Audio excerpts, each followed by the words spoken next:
Geocachomaniacs.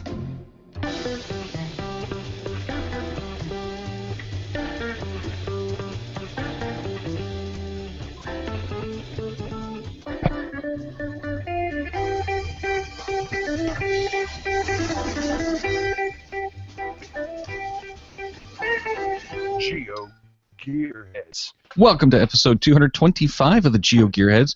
We're going to be talking about boating tonight, and we've got a special guest who hopefully Google will allow to stay in because they've been kicking him out a whole bunch already in the pre-show. So, before you disappear again, let's welcome Randall H. to the show. Hey, thanks, guys. I'm looking forward to this. So Good to have you. I am Daryl W4, and that voice that you just heard was the bad cop. So welcome back, bad cop. You know, it seems like we just talked yesterday. You know, it almost seems like that. Yeah. But, you know, I don't know how that could be. Daryl, it's always good to talk with you. You know, Daryl, we just did a show, the Geocaching Podcast Profiles on, oddly enough, the GeoGearHeads. So that's a great series. If you guys get a chance, go download them, start listening to them. It gives you a little behind the scenes of what's going on with your favorite geocaching podcast. And Daryl, on that show, you know, we mentioned that, you know, after all these years, we've really started to like each other. Yeah, you know, it's kind of impressive that it only took us, 5 years? 5 years, you know, meeting every week. Yeah. Yeah. You throw two people into a room together, and eventually they'll get along. Or there will only be one person left in the room. Very true. And thus they are getting along. Okay. But that's not what we're here tonight to talk about. Tonight we're here to talk about boating and caching all at the same time. But before we get into that, there's a couple of things we're going to do. First of all, we need to remind you that our voicemail line, after these many years, is finally going away. Hello, Daryl and Chris. This is Limax. Sorry to hear that your phone line is shutting down. I really think the reason is you just don't want me to phone you anymore from my car. I think you'd rather hear it in my own voice from, say, my computer or my tinny microphone. Anyway, just thought I would make that one last phone call with absolutely nothing to say in it whatsoever. There is no content in this. Don't even look for any content in this. Nothing here. Just move along. So what I get from that is he's got a lot to say. He just doesn't have the words to put it. No. Limax, we really do want your voicemails.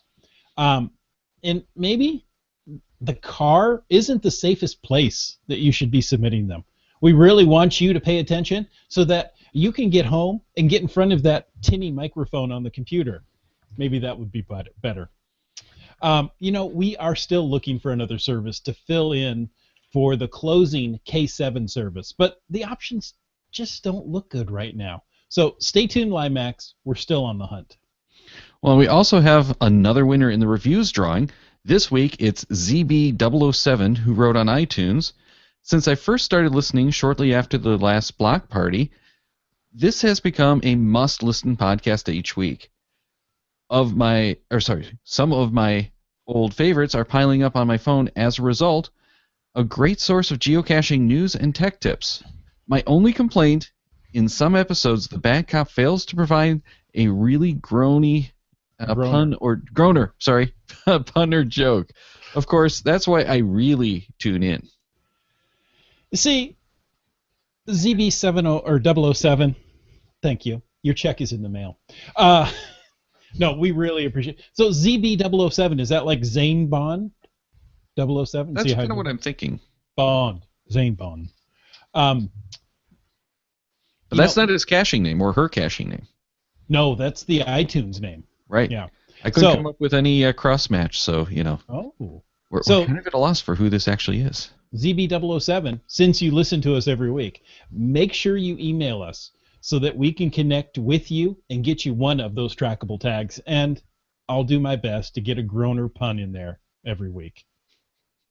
You have a new mission. Yes, and I heartily accept it. Well, let's get to tonight's mission, and we're going to kick this off with some feedback that came in from the Happy Hog Day. I'm one of the... it's one of those nights where I just can't talk. Good thing I'm on a podcast. I'm one who pays attention to the cache attributes, and it's very much appreciated when someone uses the boat attribute for a cache in the middle of one of the many lakes in Wisconsin.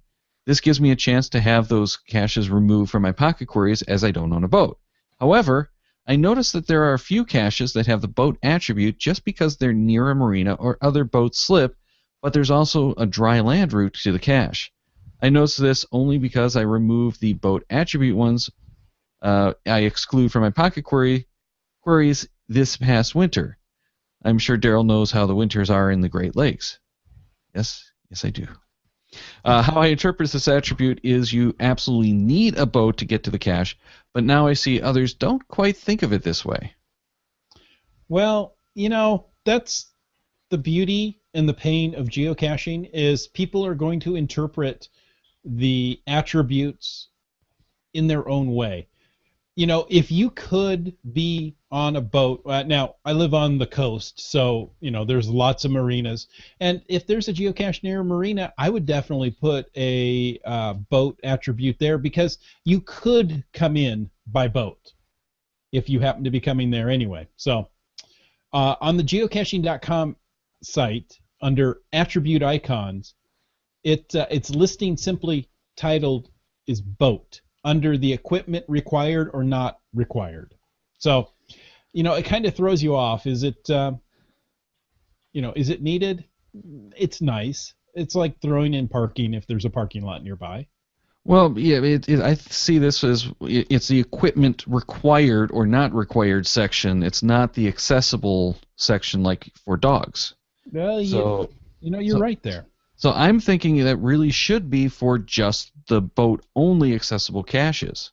Of course, you could helicopter in or swim on some of these too, so, you don't necessarily need a boat, but, it needs to be something you can't get to without some other form of conveyance. Yeah. I mean, if you can swim to it, does it require a boat? Yeah, I would say that it does, because you're the human boat if you do that. Guys, could I add something? Oh, absolutely. I'd suggest you look at the terrain rating too, because any boat required cache should be a terrain 5. Yeah, and that's a very good point. However, you can't filter the pocket queries to exclude the terrain 5 with the boat cache, or with the boat attribute, so you're kind of up a creek. But just... And I'm supposed to be the one making the puns, Daryl. I had to throw it in there to get you... going. Okay. But in any case, you could always say, just show me the caches that are less than a terrain 4 or 4.5, and that would do pretty much the same thing, getting rid of the ones that need special equipment. Yeah. Now, I'm busily looking for a cache that I found. And I found it. It is a boat cache, but there are times when you can walk right up to it. And I have one of the caches out here, and it was just mentioned not too long ago on one of the other shows. It's in the winter. It's frozen over so that you can actually walk to the cache. So it is still considered, a boat cache because 9-10 months out of the year, it requires a boat to get to it. And then, a couple of months out of the year when it's all nice and frozen, you can walk to it, but that's not really the way you're supposed to get there. There was a series of caches out here in California that were based on Gilligan's Island, and they were on islands out in a lake. And with our drought that we've had the last couple of years, people have been driving to it with their four-wheel drive and picking up the caches. So hopefully that will not be the case much longer. No. I like being able to get these caches a little bit easier, but yeah, not for that kind of reason. Right. So on this particular cache, there are several attributes. There's an attribute, no off-road vehicles, no ATVs, no motorcycles. Waiting may be required, and a boat is required. Now, we drove 3/4 of the way to it, and did have to wait a little bit, and then climbed up to it. So You know, that's a tough call. I mean, if you can skirt the rules like that, is that a boat cache? Yeah, and I think that's part of why we see the attributes not being used quite as um, diligently as you might expect. You know, when they're not necessarily absolute rules, why use them? Right. Because almost anything is going to be accessible by something other than a boat, even if it is a boat-required cache. You know, you could swim. Right. Is a jet ski considered a boat? It's a watercraft. Yeah, I mean, but what that's about not a boat. paddleboard or I don't know. Yeah, surfing. I don't yeah. know. So yeah, I really think that boat attribute should be used for caches that are predominantly accessible by boat, not by any other normal means. You know, you can't just walk to a cache that's boat only. Mm-hmm. That's when I see that should be used. But obviously, you know, we've run into many other situations where the attributes are not used correctly. Like I want to say it was the ET Highway Mm-hmm. has scuba Right. flagged for all of those caches because they assume there's not any scuba diving around there. In the And desert. Pretty safe. Yeah. right, but as I recall, one of the quarries is actually not that far off the road, so it kind of freaked out some of the cachers that were all excited to go and do a whole bunch of scuba caches in the quarry, only to find there's no caches in the quarry. That could have been a different power trail. And Right. probably no water in the quarry either over there. Yeah, it could be that I'm probably thinking of one of the other trails, but it was one of those trails where they mark it with the scuba attributes so you can easily produce your pocket quarries. Right. Well, let's move on to your experiences with multi-day kayaking adventures, because that's a whole reason we've got you on tonight, and you've got some awesome stories to tell about a trip that you made. Yeah. Well, the point is we've been kayaking and river rafting for about 20 years now. I used to own a kayak school in California where we teach people to kayak, and mostly whitewater kayaking. And we found that it's a perfect fit with geocaching because it takes you to some amazing places that you can't get to any other way, i.e. a boating only attribute, and takes you on some awesome things. So every year we do a summer vacation, usually a week long, that does some major river, and then we usually do 2 or 3 minor rivers in the spring or the fall or sometimes even the winter. And it's awesome. And what people don't realize is that there's something called the Wild and Scenic Rivers Act. And the Wild and Scenic Rivers Act has set aside about 11,000 miles of rivers in almost every state that are preserved in their pristine state. And that means no dams, no development of any sort and for the most part, no powered watercraft. It has to be human-powered watercraft. And this is done for rivers, essentially what the National Park Service has done for the public lands.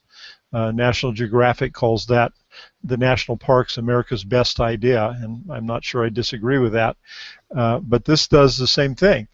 And there are river stretches ranging from as short as a couple of miles to the Grand Canyon, which is 220 miles, that are pristine. You can run the Grand Canyon and not cross a road for over 200 miles and not see a building for 200 miles.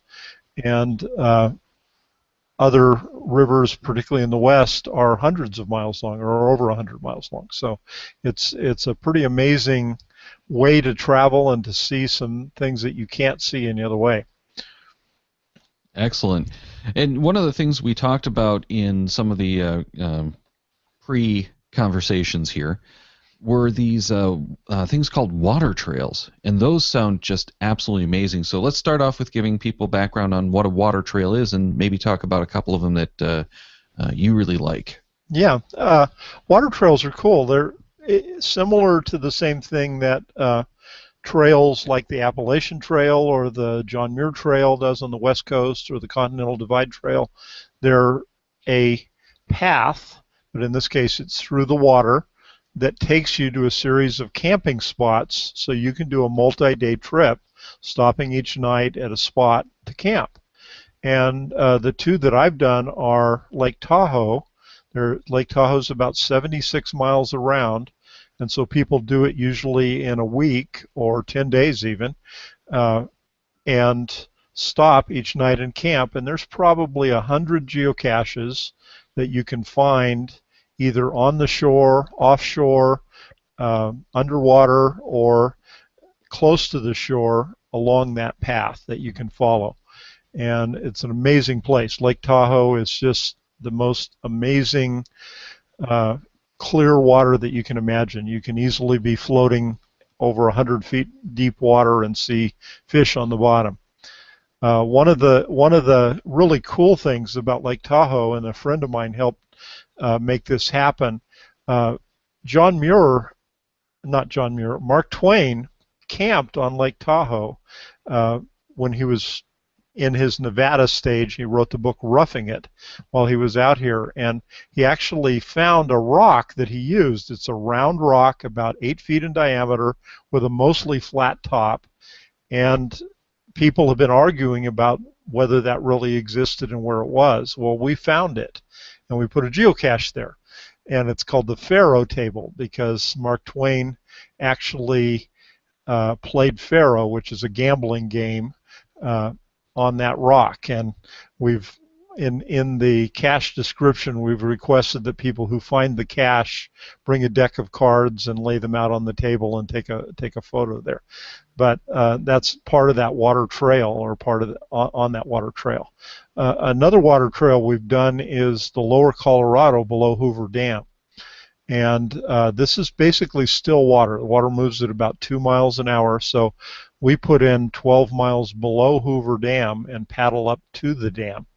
And then we can camp along the way. There's an earth cache, there's several virtual caches, and there's a physical cache there. So there's only 4 caches that you can get on that trip, but it's still an awesome trip. Lots of hot springs. Beautiful clear water. You can see sturgeon down on the bottom of the river. You can see there's a cave called Emerald Cave that you can go inside the cave, and looking back out through the mouth of the cave, the water is just this beautiful emerald clear color. And then you paddle up right to the base of Hoover Dam, which is one big hunk of concrete. It's amazing how big that thing is. So anyway, it's a great trip. And again, it's a river, it's a water trail designed for you to camp along the shore wherever you want to camp, and it's got some great campsites there.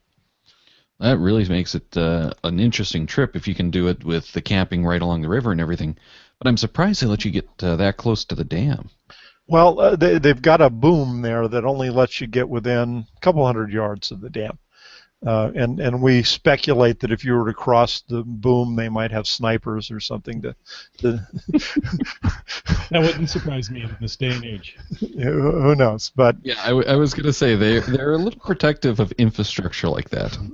The earth cache is actually really fun there. The earth cache is actually a borehole that had been drilled when they were making the dam. They were going to use it to divert the water, and the further they got into the rock, it goes about 200 feet deep into the rock, parallel to the surface. It's not vertical. It gets hotter and hotter and hotter, and it's just filled with steam and hot water. So by the time you get to the back of that cave, it's probably 106 degrees, and you can't see anything if you wear glasses, which I do, and taking pictures is pretty useless. But that whole area is very geothermically reactive, and there's probably 20 hot springs that you can stop at on that trip. So it's a pretty cool trip. Oh, that sounds amazing. Now, if we were going to travel, well, first of all, you keep saying we. Tell me some of the folks you're traveling with. Well, Jedi Trekker is one of my kayaking buddies, and I've got a bunch of others too. Suzhou Jeepers, another one here on the West Coast that we do a lot of stuff with, and we pick out adventures to go do, and plan them for several months ahead of time. This isn't something you can do for the most part on the spur of the moment. Something you've got to plan, particularly a river trip. When we did the Grand Canyon, we've done it twice. But when we did the Grand Canyon, you probably spend the whole year before the actual trip planning your stops, planning your food. Grand Canyon takes at least 2 weeks to do it.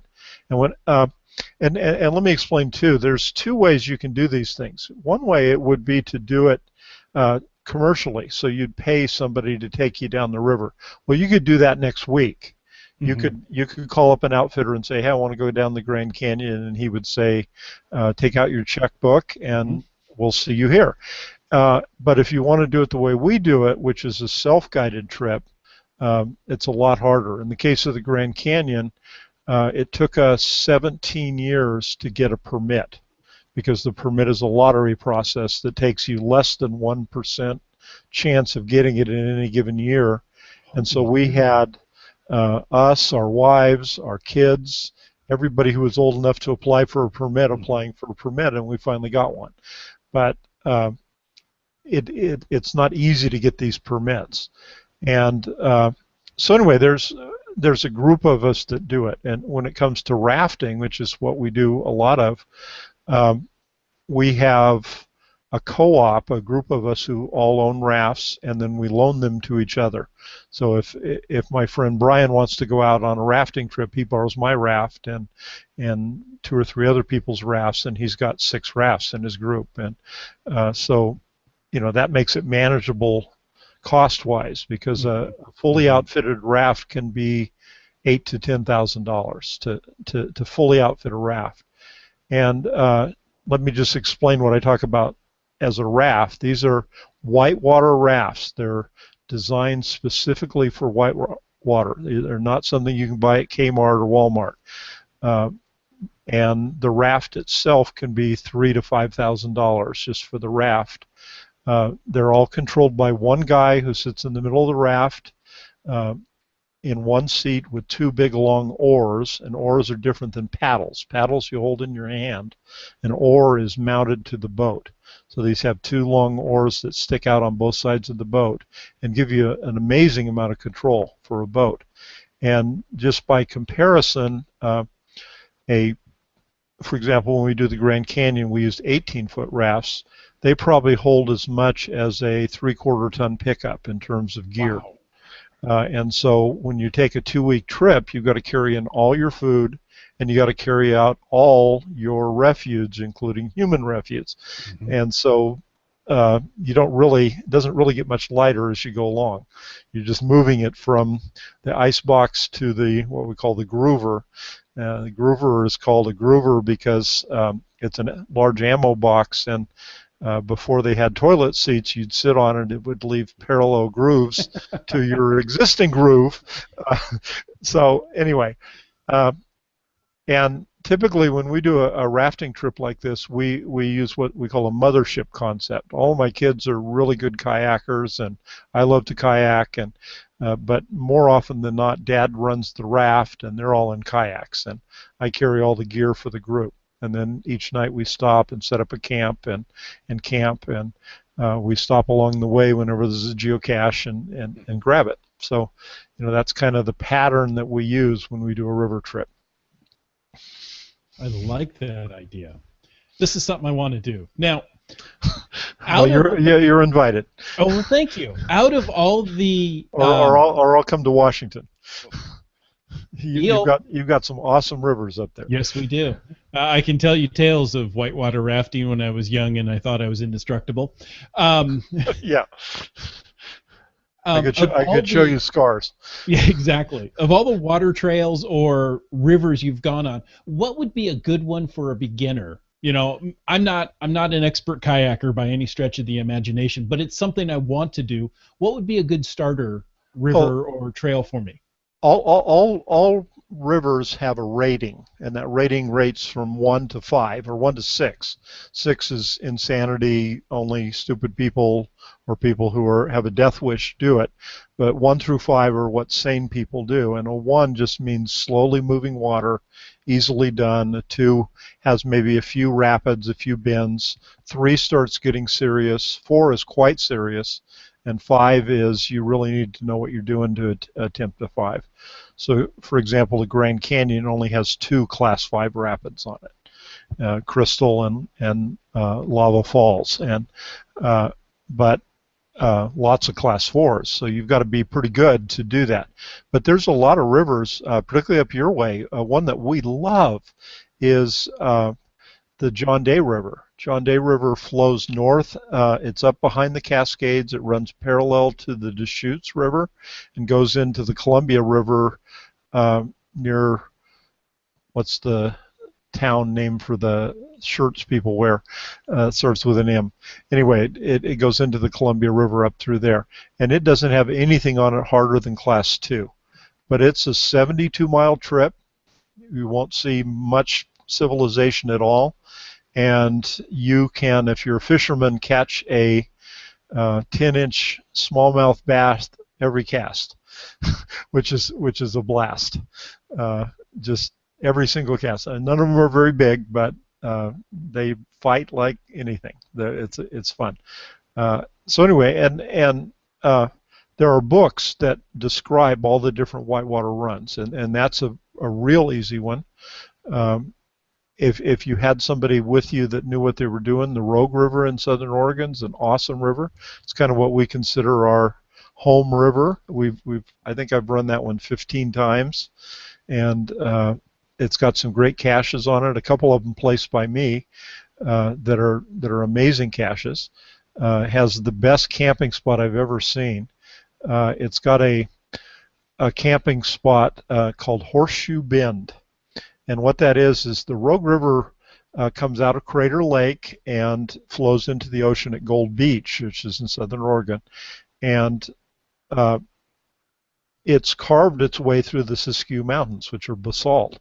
And there was one spot where it hit a really hard piece of basalt, and rather than go through it, it went around it. So it creates a genuine horseshoe bend where the river makes a full 180-degree turn. Mm-hmm. And on that point, it's almost vertical on all sides, and there's really only one place where you can land a raft or a kayak. And we did that and placed a cache on the very tip of that horseshoe. And there's a campsite near there that's just an amazing campsite. You just have a hard time going to bed just because it's an amazing place to look at it. Not to mention the stars, because most of these rivers are a long ways from major cities, and you get some amazing star sight. Actually, one of my favorite caches ever was on the Rogue, and it was called the Mule of a Cache. And let me tell you about that. Mule of a Cache is in a place called Mule Creek Canyon, and Mule Creek Canyon is a 3.5-mile gorge where the whole Rogue River, and understand the Rogue's a big river. It's not a creek. It usually flows about 4,000 cubic feet per second, and anybody who's been a boater would understand that, but that's a large river. And through this gorge, it turns and twists and drops. At one point, it's only 12 feet wide, so if you get your boat sideways, you get it stuck in there.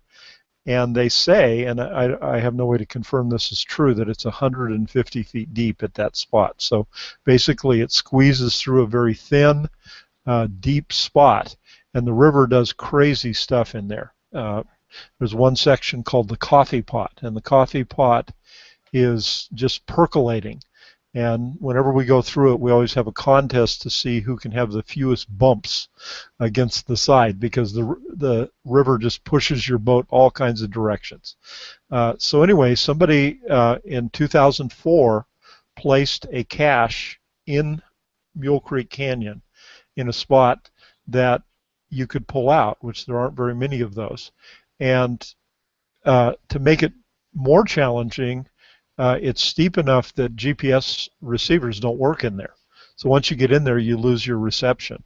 So basically, what we had to do was use Google Earth to figure out where the cove that we needed to pull out was, and there were probably about 5 of us competing to try to be first to find on this cache, and it turns out that I was first to find, but it was over a year after it was placed, and there'd probably been 4 or 5 attempts on it by that time. And we ran that river 4 times in 2005. And the first time we ran it, I found out about the cache, so I didn't have it figured out, so I just kind of scouted it out. The second time we went through and we had pulled out into the cove, we were ready to find the cache, but one of our kayakers came through and he was out of his boat and he was saying, "Help, help, help!" And so we pulled out and rescued him, and by then we were pushed too far downstream and there was no way we could find the cache. As a matter of fact, we pulled into the next cove below that and tried to climb back up the side of the gorge, but my 8-year-old helper, a friend's son, almost fell, and I caught him at the last second. I just reached out and grabbed his PFD and kept him from falling, and we decided, no, this will be a project for another time. And so we ran it again that fall, and I had some slightly more competent kayakers, and I said, you guys are on your own. No matter what happens, I'm not going to rescue you. And so we pulled into there. I had my 23-year-old Marine son with me, and he was kayaking, so he grabbed in there, and we tied off and climbed the cliff up to where this cache was, and found it something like 14 months after it was placed. And amazing find. It was very, very cool. So anyway, that's just an example of a typical river trip and some of the fun that you can have on that. A typical river trip. Well, maybe an extraordinary one. Okay. Actually, let me mention something else too. Is we probably the second best river trip in the United States is called the Middle Fork of the Salmon River. It's in Idaho. The best is certainly the Grand Canyon, but the Middle Fork of the Salmon is 100 miles long. You start way up high in the watershed, so the river is pretty small, and so to carry enough food to survive the 7 days or so that it's going to take you to get down that 100 miles, you have to have it flown into a partway place. So we had it flown in. But when we did that, we had picked probably 5 caches that were along the river that we were going to find. Well, every one of them we got a DNF on. And it turns out that what had happened is the river outfitters, the commercial guys, got tired of their clients saying, hey, we got to stop here, and then taking off and messing up their schedules. So the river guides actually cleaned all those caches out. I don't know if they've come back or not yet since then, but they didn't like cachers messing up their time schedules. So that's kind of a funny little anecdote there. That is funny. Yeah, when you've scheduled a trip and you've got I don't know, a dozen people depending on you, you don't want to stop just for somebody because they want a geocache. Now, well, if it's a caching trip, that's a completely different story. Yeah. Well, actually, another river we run is the Owyhee River. It's in southeast Oregon. We spend a lot of time in Oregon, and it's one of the tributaries to the Snake River, and it looks very much like the Grand Canyon. You go through some really steep canyons and beautiful arid country, wild sheep, lots of wildlife. There's a mountain up there that I placed a cache on top of, and from the top of this mountain you can probably see at least 30 miles in every direction. Wow. And from the top of that mountain there's no sign that there are humans on Earth. There are no telephone poles, no buildings, no roads, no fences. You can see a few cows. That might be your tip-off that there are humans, but no sign of humans anywhere. Well, there's a geocache that I placed on top of a thing called the Devil's Tower. It's like the Devil's Tower in Wyoming. Devil's Tower in Wyoming is a basaltic column with a flat top on it that the only way up is rock climbing. Well, this one, fortunately, you can go around the back side of it and get up with just a little bit of rock scrambling. It doesn't require any rock climbing.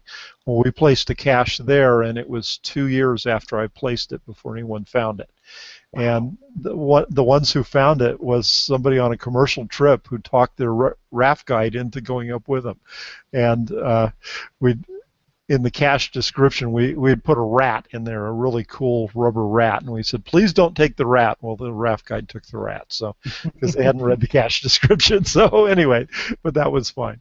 But anyway, that's another fun trip. But anyway, these wild and scenic rivers are all over the United States, not just the West. And I don't think you have any 100-mile untarnished stretches east of the Mississippi, but there certainly are some beautiful sections in there that can be done.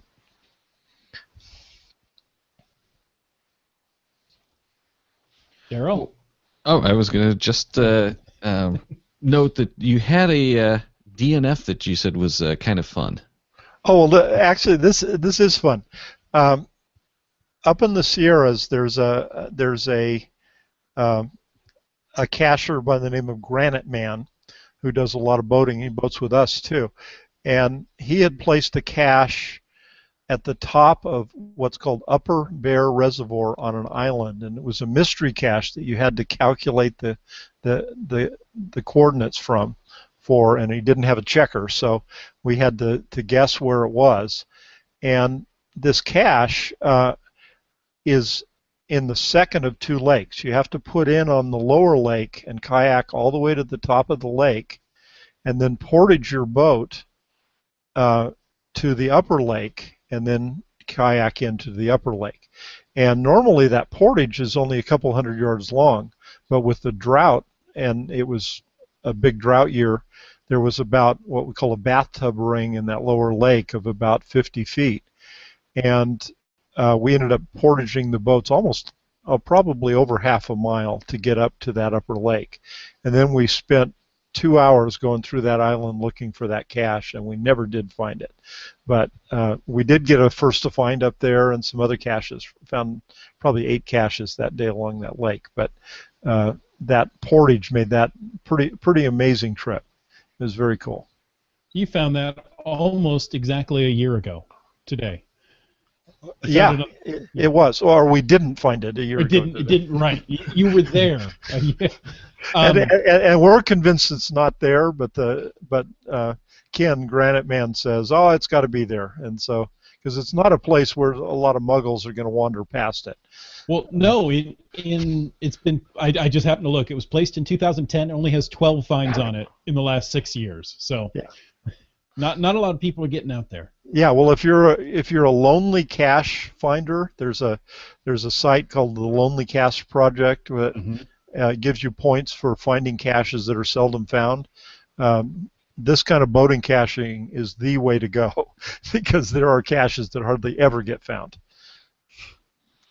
Well, I'm sure we could talk about all of these experiences and everything for hours, but we want to kind of wrap this up before too long so that people can actually, go back to work. Give us an idea. You've already talked about just kayaks and you have to have that raft, but what kind of kayaks and rafts are involved, and maybe even like some basic equipment that people really are going to need if they're going to do a multi-day kayak or canoe trip or whatever? Well, frankly, a really good choice is an inflatable kayak. And again, I'm not talking about the ones you buy at Walmart, but you can pay $500 to $1,000 for an inflatable kayak and run any of these rivers that we've talked about and hold enough gear for yourself to kayak. And the beauty of them is you can roll them up and put them in your trunk, get to the river, blow them up, and go down the river. It's not like a kayak that requires a special rack or something to carry it. To get fully outfitted to do these trips that we're talking about, like I say, it's going to cost you upward of $6,000 probably, unless you can buy a used one.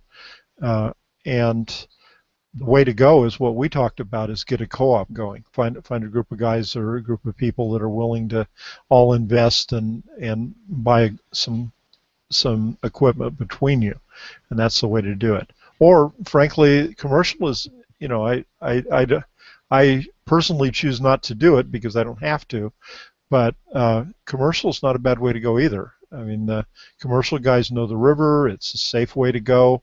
You're going to see the same river I see, and it's a pretty awesome experience. If your only way to go down the Grand Canyon is to pay somebody $6,000, it's still worth the $6,000. Yeah. And I assume that's a really good way to get started as well, because then you have someone who can show you the ropes and make sure that you're going to be safe on those first trip, maybe 2 trips at least. Yeah, and a lot of the outfitters will even let you row. They'll say, "Hey, this is an easy day today. Do you want to row?" And they'll let you row.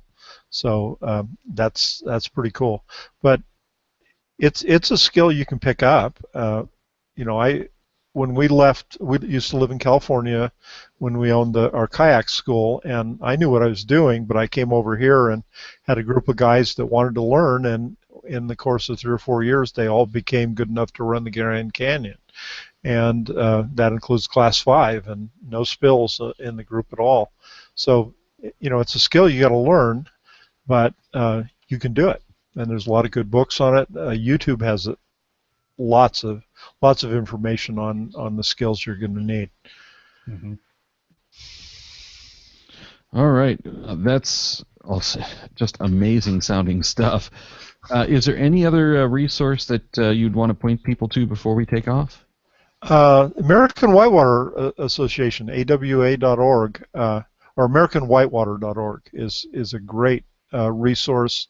Lists rivers in every state, gives you the ratings for those rivers, so you can know which ones are difficult and which ones are easy. That's probably where I'd point people. Excellent. That's definitely one we'll have to include in the show notes too. And thank you very much. And you know what? I don't think we actually mentioned what your geocaching name was, and that's Randall H. And we'll have that in the show notes. And there's a few of those logs that people will certainly want to go and check out. As I recall, they were quite descriptive and enjoyable logs.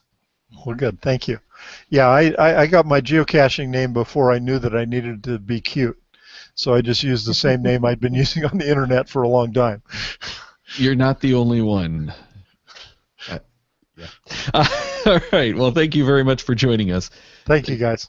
We're going to have to get you back on at some point in the future to talk about more of these awesome experiences. Oh, yeah.